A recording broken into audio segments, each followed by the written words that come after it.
അങ്ങനെ കാത്തിരിപ്പിനൊടുവിൽ രേഖാചിത്രത്തിൻ്റെ ആദ്യ ഷോ ഇപ്പോൾ കേരളത്തിലെ വിവിധ തിയേറ്ററുകളിൽ അവസാനിച്ച് ചിത്രത്തിൻ്റെ ആദ്യ പബ്ലിക് റെസ്പോൺസ് ഒക്കെ പുറത്തുകൊണ്ടിരിക്കുകയാണ്. ആ ഒരു അപ്ഡേഷനാണ് ഇന്നൊരു വീഡിയോ ഭാഗത്ത്. വീഡിയോയിലേക്ക് മുൻപ് വീഡിയോ ലൈക്ക് ചെയ്യുക, ചാനൽ സബ്സ്ക്രൈബ് ചെയ്യാൻ വേണ്ടി ശ്രമിക്കുക.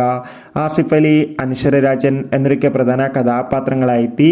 ഇന്ന് ജനുവരി 9 റിലീസ് ചെയ്ത ചിത്രമായിരുന്നു രേഖാചിത്രം.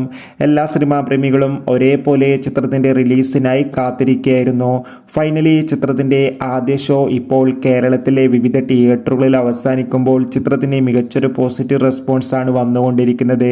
ചിത്രം കാണുന്ന സിനിമാ പ്രേമികളെല്ലാവരും ഒന്നടങ്കം പറയുകയാണ്, രേഖാചിത്രം എന്ന ചിത്രം മികച്ചൊരു ഇൻവെസ്റ്റിഗേഷൻ ത്രില്ലറാണെന്നും ചിത്രത്തിൽ ആസിഫ് അലിയുടെയും ഒപ്പം അനശ്വര രാജിൻ്റെ മികച്ച അഭിനയം തന്നെ കാണാൻ വേണ്ടി സാധിക്കുന്നുണ്ടെന്നും. എന്തായാലും ചിത്രത്തിൻ്റെ കൂടുതൽ റെസ്പോൺസിനായി നമുക്ക് കാത്തിരിക്കാം.